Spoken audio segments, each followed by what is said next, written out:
नमस्कार, जनसत्य न्यूज देख रहे हैं आप और मैं हूं आपके साथ सचिन दुबे। वैश्विक महामारी से दुनिया किस तरीके से परेशान है ये सब आपके सामने है। लगातार संक्रमितों के आंकड़े बढ़ रहे हैं, मौत के आंकड़े बढ़ रहे हैं। ऐसे में लगातार सरकार इस वायरस से जंग लड़ रही है, जनता भी जंग लड़ रही है और जिस तरीके से लगातार ये आंकड़े बढ़ रहे हैं, कहीं ना कहीं ये काफी घबराने वाली बात है और सरकार पूरी कोशिश कर रही है कि जल्द से जल्द इस संक्रमण को रोका जाए। ऐसे अगर देखा जाए तो इन तमाम संक्रमण के बीच में, इस वायरस के बीच में, इस महामारी के दौर में भी लगातार राजनीति हो रही है, चाहे वो किसान हो, चाहे वो मजदूर हो, चाहे इंडस्ट्रीज को लेकर राजनीति हो, चाहे बसों को लेकर राजनीति हो। राजनीति जोरों शोरों से की जा रही है। सरकार कितना भी काम कर ले, कहीं ना कहीं विपक्ष जो है उससे नाखुश है। इन तमाम मुद्दों पर बातचीत करने के लिए आज हमारे साथ मोहनलालगंज के सांसद कौशल किशोर जी जुड़ चुके हैं। सबसे पहले आपका बहुत बहुत स्वागत है कौशल किशोर जी। जी जी, धन्यवाद आपको।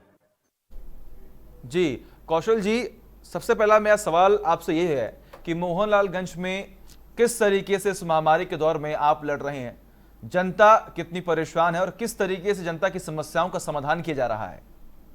अपने क्षेत्र में भी हम लोग पूरी तरीके से लगे। ऐसे सिस्टम में जो तमाम हॉस्पिटल हैं वो उनको डॉक्टर को और मेडिकल स्टाफ को प्रधानमंत्री जी ने कोरोना वॉरियर्स घोषित किया, कोरोना योद्धा घोषित किया। पुलिस कर्मियों को भी घोषित किया और जो सफाई कर्मी है उनको भी कोरोना वॉरियर्स घोषित किया और 50 लाख रुपए का। देखा भी कि आप लगातार स्वास्थ्य कर्मियों को सम्मान देते आए हैं, वो कोरोना वॉरियर्स जो लगातार अपने घरों से बाहर हैं और जनता की सुरक्षा के लिए लगातार लड़ रहे हैं इस वायरस से। और ख़ास तौर पर मैंने ये भी देखा कि आपने सीएम योगी आदित्यनाथ को पत्र लिखा था कि तमाम मीडिया कर्मी जो लगातार चारों तरफ खड़े हैं, मुस्तैदी से कार्य कर रहे हैं और जहां पर उन्हें नहीं जाना चाहिए वहां पर पहुंच खबर को, यानी कि जो रिपोर्ट है उसे कवर कर रहे हैं, उनके लिए बीमा कराया जाए। तो कहीं ना कहीं आप बहुत सराहनीय कार्य कर रहे हैं देश के लिए, जनता के लिए। हाँ, मैंने दरअसल में जब मैं सभी थानों में जाकर के कोरोना वॉरियर्स के रूप में पुलिस कर्मियों का स्वागत किया, पुलिस कमिश्नर का, जिलाधिकारी का, सभी तहसीलों में जाकर के किया, सफाई कर्मियों का किया, मेडिकल स्टाफ में जाकर के किया, तो मैंने देखा कि जो मीडिया कर्मी जहाँ भी जाते हैं तो मीडिया कर्मी भी अपनी जान को जोखिम में डाल करके कोरोना से इन्फेक्टेड जोन में, हार्ड जोन में वो जाते हैं, वहाँ की खबर निकालते हैं, उसको प्रशासन तक पहुंचाते हैं। अगर कोई पेशेंट मिलता है उसे खबर देते हैं। तो कोरोना से मीडिया के लोग भी जूझने का काम कर रहे हैं और इसी में एक हमारे पत्रकार आगरा के जिनकी कोरोना की वजह से डेथ भी हो गई, और अगर उन्हें उस बात से जी जी। है कि कोरोना वॉरियर्स के रूप में मीडिया कर्मी भी पूरी तरीके से काम कर रहे हैं, तो मैंने इस संबंध में माननीय प्रधानमंत्री जी को और माननीय मुख्यमंत्री जी को उत्तर प्रदेश के पत्र लिखा है कि मीडिया कर्मियों को भी कोरोना वॉरियर्स, कोरोना योद्धा घोषित किया जाए, क्योंकि भी वो लोग अपनी जान को जोखिम में डाल करके खबरों को निकालना, खबरों को बारे में जानना या वहां तक के पहुंचना, चीजों में क्या क्या चीजें मिल रही, क्या नहीं मिल रही, तो मीडिया कर्मी भी पूरी तरीके से लग करके कोरोना पेशेंट की मदद करने का काम कर रहे हैं। कहीं जिस चीज के लिए आपको चुना गया है, यहाँ के जनता के प्रतिनिधि हैं आप, जनता ने आपको चुना है, तो कहीं ना कहीं आप देश के लिए, जनता के हित के लिए बहुत ही अच्छे तरीके से कार्य कर रहे हैं। लेकिन ऐसे में कौशल जी, आप भी किसान हैं, किसानों के साथ जिस तरीके से यहाँ पर नाइंसाफी हो रही है, यानी कि ये विपक्ष कह रहा है कि कहीं ना कहीं किसान जो है वो केंद्र सरकार से खुश नहीं है। किसानों के खाते में, जिन लोगों की भी जमीन थोड़ी भी बहुत है, उनके खाते में वो पैसा पहुंच गया है। इसके अलावा जो है, जो किसानों के पास कार्ड है, राशन कार्ड, उनको मुफ्त में राशन दिया जा रहा है। मनरेगा में काम करने वाले जो खेतिहर मजदूर हैं, थोड़ी खेती है, कम खेती है, उनका कार्ड अगर उन किसानों का बना है, उनके खातों में 1,000 रुपया पहुंच गया है। जो विधवा विकलांग वृद्धा पेंशन, उनको एडवांस में पेंशन भी दी गई, 1,000 रुपया एक्स्ट्रा उनको दिया जाने का काम किया जा रहा है। इसी तरीके से जो भी मजदूर खेती में तमाम काम करने वाले खेती कर लेते हैं, उसके बाद मजदूरी करते हैं, ऐसे मजदूरों को भी राशन वगैरह भी फ्री दिया जा रहा है, उनके खाते में भी पैसा देने का काम कर रहे हैं। इसलिए किसान नाराज नहीं है। किसान इस चीज को अच्छी तरह समझ रहा है कि एक प्रॉब्लम देश के ऊपर आती है, संकट एक आया है, तो मैं देख रहा हूँ कि गांव के किसान बहुत ज्यादा जागरूक हैं।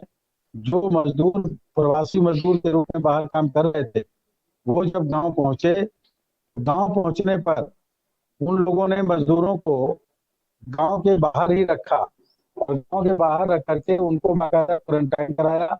उनका मेडिकल ट्रीटमेंट भी कराने में वो मदद करते हैं। इसके साथ में अभी जैसे पानी की बरसात हो गई, उसके पहले ओला भी गिरा, तो हमारे मुख्यमंत्री जी ने भी इसके लिए उसकी पूरी जो है जांच पड़ताल की, और उनको मुआवजा अलग से भी देने का काम कर रहे हैं। इसलिए किसान हमारे यहाँ नाराज नहीं है, बल्कि किसान इस बात से खुश है कि उसको पैसा मिल रहा है, उसको अनाज मुफ्त में मिल रहा है। उनकी जो फसल है, वो फसल के लिए मंडी भी सरकार ने खोल देने का काम किया है, उसको फसल का उचित दाम भी मिलेगा। इसलिए सरकार, किसान जो है इस संकट को समझते हुए देश के साथ खड़ा है पूरी तरीके से, और मजबूती से सरकार का समर्थन करने का भी काम कर रहा है। बिल्कुल कौशल, जिस जिस तरीके से आप बता रहे हैं कि यहाँ पर तमाम किसान जो हैं वो बहुत खुश हैं। सरकार जो भी काम कर रही है, चाहे वो केंद्र सरकार की बात की जाए या फिर राज्य सरकार की कई योजनाएं जो हैं वो सरकार लेकर आती है, उन योजनाओं के तहत जो है वो तमाम किसानों की यहाँ पर समस्या जो समस्या है उनका समाधान जो है वो किया जाता है। लेकिन ये तो बात रही किसानों की, लेकिन अगर आप बात की जाए मजदूरों की, छात्रों की, तो कहीं ना कहीं उन पर भी तो राजनीति काफी तेजी से की जा रही है। अगर अभी बात की जाए बस की, तो बसों को लेकर जोरों से यहां पर राजनीति की गई। अगर बात की जाए उत्तर प्रदेश सरकार की, तो अभी कहीं ना कहीं यहां पर संबित पात्रा जो कि राष्ट्रीय प्रवक्ता है बीजेपी के, उन्होंने बयान दिया है कि जब कोटा से बस आ रही थी छात्रों को लेकर, बच्चों को लेकर, तो बीच में कहीं पर बस में डीजल खत्म हो गया, उसके बाद यूपी सरकार से पैसे लिए गए। तो ये राजनीति कब तक? और इस राजनीति में कहीं ना कहीं मजदूर पिस रहा है, छात्र पिस रहे हैं। देखिए, सरकार ने इस पे बहुत पुख्ता इंतजाम किए। जो ट्रेनें चल रही हैं उनमें लोग, जो मजदूर प्रवासी मजदूर हैं, वो बुकिंग करा रहे हैं, लोग पहुंच रहे हैं, और जहाँ पे पहुंच रहे हैं उनके गंतव्य स्थान तक, उनके घरों तक के, वहां से सरकार बस लगा रही है और उनको घर तक पहुंचाने का काम कर रही है। अगर को बीच में ऐसे मजदूर जो प्रवासी मजदूर हैं, उनको जहाँ पर रोकते हैं, उनका क्वारंटाइन करते हैं, खाने पीने का इंतजाम करते हैं, 14 दिन के बाद छोड़ने का काम करते हैं। इस तरीके की पूरी तरीके की व्यवस्था सरकार ने बना रखी है। कोटा से तमाम पढ़ने वाले छात्र भी उत्तर प्रदेश में आए, और उनको सरकार लेकर के आई, बसें भेज करके लेकर के आने का काम किया। अभी जो बसें आ रही हैं वो भी सही तरीके से आ रही हैं, लेकिन अगर कहीं कोई डीजल खत्म हो जा रहा है या कोई बसें दे रहा है, तो उन लोगों को चाहिए कि जो भी इसमें डोनेट करने का काम कर रहे हैं, उसमें डीजल पूरा फुल होना चाहिए। एक्स्ट्रा पैसा होना चाहिए ड्राइवर के पास, कि या उसके पास पर्ची होनी चाहिए कि कहीं पर भी वो डीजल डला सके, और डीजल डला करके लोगों को गंतव्य स्थान तक के पहुंचा सके। ये ड्राइवर की भी जिम्मेदारी बनती है कि उसको बताना चाहिए कि हमारे पास डीजल कितना है और कितना नहीं है, और जो लोग बस देते हैं उनकी भी ये जिम्मेदारी बनती है। इस संकट के समय में मैं समझ रहा हूँ पूरा देश सरकार के साथ खड़ा है, और लॉकडाउन का पूरी तरीके से पालन भी करने का काम कर रहा है। लोग घरों में भी रह रहे हैं। लेकिन कहीं ना कहीं राजनीति का स्तर जो है वो गिरता हुआ यहां पर दिखाई दे रहा है। लेकिन ऐसे में मैं आपसे आखिरी सवाल चाहता हूं पूछना कि आने वाले समय में इस महामारी के दौर में बीजेपी का क्या रोड मैप होने वाला है? आने वाले समय में किस तरीके से वो किसानों की समस्या को दूर करने वाली है, छात्रों की समस्या को दूर करेगी, इंडस्ट्रीज के लिए क्या कुछ काम होने वाला है?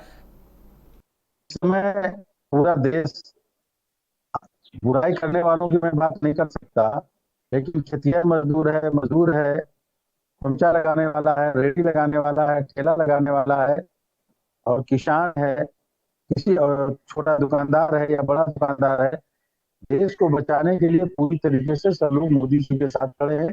उत्तर प्रदेश में योगी जी के साथ खड़े हैं, और इसीलिए खड़े हैं क्योंकि वो जान है कि ये देश जो है, इस समय हमारा देश कोरोना संकट से गुजर रहा, पूरा विश्व गुजर रहा। तमाम विकसित देश अपने देश में कंट्रोल नहीं कर पाए, लेकिन माननीय प्रधानमंत्री जी ने अपने देश में कंट्रोल करने का काम किया।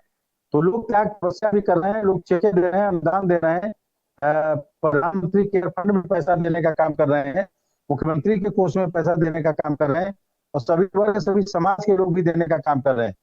तो इसी तरीके से मुझे भी लोगों ने जो है तमाम चेके, कोई 1000 की, कोई 2000 की, कोई 1100 की, कोई 100 रुपए की, कोई लाख की, 2 लाख की भी चेके देने का काम करा। प्रधानमंत्री के कोष में जो जैसे मदद करने का काम कर रहे हैं, इसलिए लोगों की समझ में आ गया कि अब हमको देश को बचाना, लोगों को बचाना है, कोरोना के वायरस के संकट से सबको बचना, अपने को बचना है और बचाना है। इसलिए सरकार के पक्ष में बड़े तेजी से लोगों का समर्थन खड़ा है। विपक्ष इसमें राजनीति करने का प्रयास कर रहा है, क्योंकि विपक्ष इसमें कमियां ढूंढ रहा है, और ये कमियां ढूंढने का समय नहीं है। इसमें जो मदद कर सकता है वो मदद करने की जरूरत है। विपक्ष इसमें राजनीति जो कर रहा है उसे नहीं करना चाहिए, बल्कि जो मदद है वो मदद करनी चाहिए। प्रधानमंत्री जी के साथ खड़े होना चाहिए और मुख्यमंत्री के साथ खड़े होना चाहिए। बहुत बहुत शुक्रिया कौशल जी, आप हमारे साथ जुड़े और तमाम जानकारियां जो है वो हमसे आपने साझा की।